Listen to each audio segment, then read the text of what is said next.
Achemi manye mamle. Imama ba senye asile. Ye asilo yiji. Kɔɔhio. Inu oheni ote. Ote kebenye boku omin.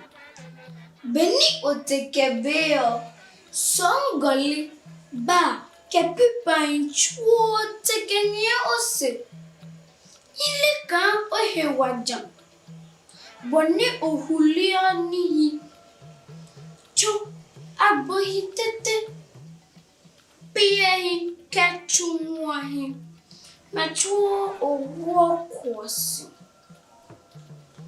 Owo chohindo. Adoke bahio. Adoke yale jon. Owo nimfo. Ela usahe se inne moniche.